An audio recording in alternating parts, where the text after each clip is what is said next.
री think with Umar Javed में खुश आमदीद। वेलकम। आप में से ऐसे व्यूअर्स जिन्होंने अभी तक rethink with Umar Javed subscribe नहीं किया, हमारी रिक्वेस्ट है kindly rethink with Umar Javed subscribe करें ताकि हम आपके सामने फैक्ट्स, फिगर्स, हिस्टोरिकल एविडेंसेस और डेटा पर मबनी वीलॉग्स पेश करने का सिलसिला बेहतर से बेहतर बनाई रखें। इंतखाबात के बाद हर आने वाले दिन के साथ एहतजाज में इजाफा होता जा रहा है। इंतखाबात में जो धांधली की गई, कई नशस्तों पर धांधली की गई, उसके खिलाफ पीटीआई समेत कई जमातें रोज ज्यादा से ज्यादा सरगर्म होती जा रही हैं। आज भी आपने देखा होगा जिस तरीके से लाहौर में मुजाहरे हुए, इस्लामाबाद, पेशावर में मुजाहरे हुए। लाहौर में सलमान अकरम राजा को गिरफ्तार भी किया गया कुछ देर के लिए, और सबसे बढ़कर आज जो रावलपिंडी के कमिश्नर हैं उन्होंने खुद एतराफ किया कि रावलपिंडी डिवीजन में धांधली के लिए वो खुद भी शामिल थे, उन्होंने भी धांधली करवाई और जीती हुई सीटें हारने वाले लोगों को किस तरीके से दिलवाई गई। ये बहुत बड़ा एतराफ है। अब क्या ये जो सूरत हाल जन्म ले रही है पाकिस्तान की सड़कों पे, स्ट्रीट पर, जिस तरीके से ब्यूरोक्रेसी में आज कमिश्नर रावलपिंडी की सूरत में एक वाज़ेह इजहार नजर आया कि वो इस चीज के खिलाफ खुद खुलकर बाहर आ गए, तो क्या पाकिस्तान में कहीं 1977 वाले हालात पैदा हो रहे हैं?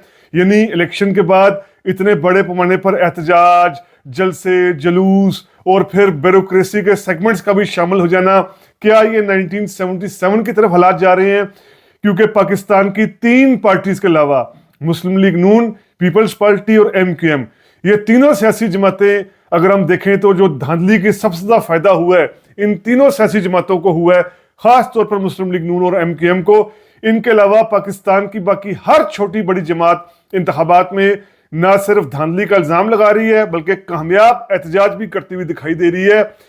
तो क्या ये हूबहू कुछ 1971 वाला होने जा रहा है इशू कि जब अपोजिशन की जमातें, जो अपोजिशन का इत्तेहाद था PNA, उसने एहतजाज किया और उसके बाद फिर मुल्क में मार्शल लॉ लग गया, यानी अजीज हमवतनों हो गया। जुलाई 1977 में क्या हालात इस तरफ जा रहे हैं?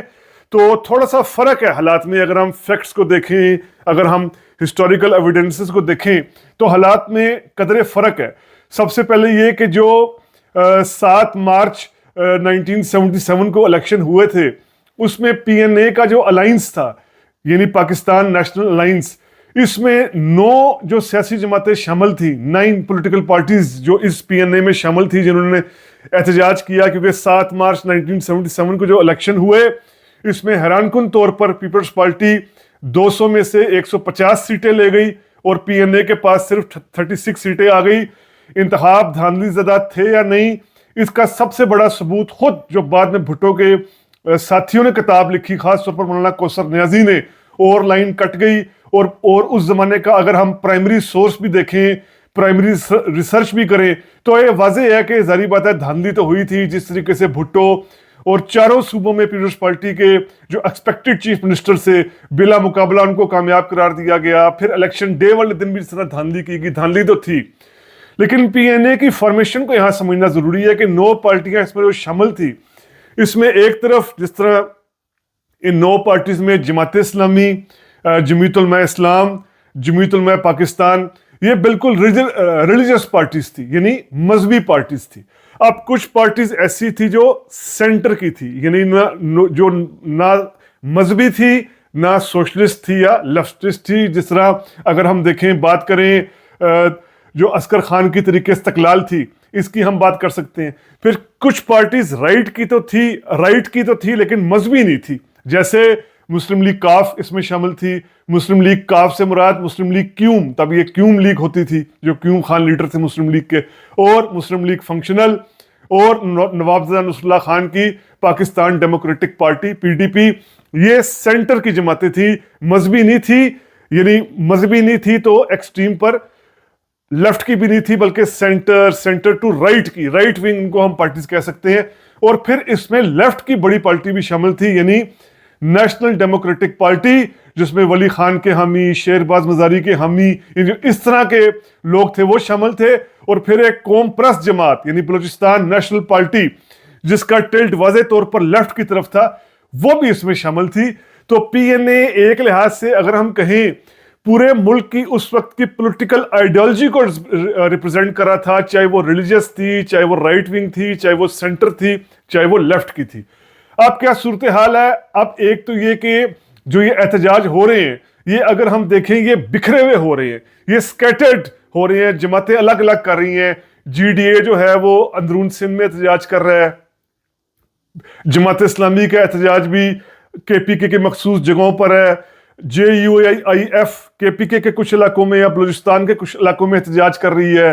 اس کے بعد جو اگر ہم دیکھیں باقی جو علاقائی پارٹیاں اے این پی ہے، قومی وطن پارٹی ہے، اس کا بھی زیادہ زور جو ہے وہ احتجاج کا کے پی کے علاقوں تک ہے۔ پی ٹی آئی جو ہے اس کا احتجاج کراچی، پنجاب کے کچھ علاقوں میں یہاں پر ہو رہا ہے۔ یعنی یہ بکھرا ہوا ایک لحاظ سے احتجاج ہے، لیکن احتجاج میں شدت ہے، ایسی شدت 2018 میں جو دھاندلی کا الزام لگایا گیا اس کے بعد احتجاج میں ایسی شدت نہیں تھی، 2013 میں ایسی شدت نہیں تھی، 2014 میں وہ دھرنے کیے گئے لیکن وہ بات کی بات تھی، فوری طور پر ایسا رد عمل نہیں تھا۔ 2013 میں، 8 میں بھی نہیں تھا، 2002 میں تو خیر ویسی ملٹری رول تھا، مشرف کا رول تھا، تو اس طریقے سے وہ عوامی احتجاج ہو ہی نہیں پائے۔ آپ عوامی احتجاج تو ہو پا رہے ہیں لیکن جس طرح میں نے کہا کافی یہ سکیٹرڈ ہیں۔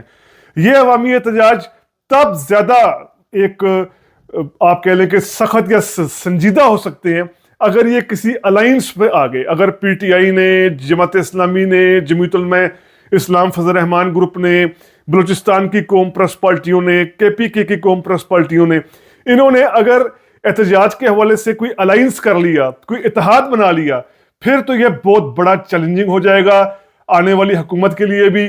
ابھی بھی نون لیگ کے اندر اب تک کی جو اطلاعات ہیں، نون لیگ بھی ظاہری بات ہے سب صورتحال کو دیکھتے ہوئے ذرائع کے مطابق یہ دعویٰ ہے کہ نون لیگ کے اکثر جو اب رہنما ہیں وہ یہی کہہ رہے ہیں کہ ہمیں بھی وفاق کی حکومت نہیں لینی چاہیے۔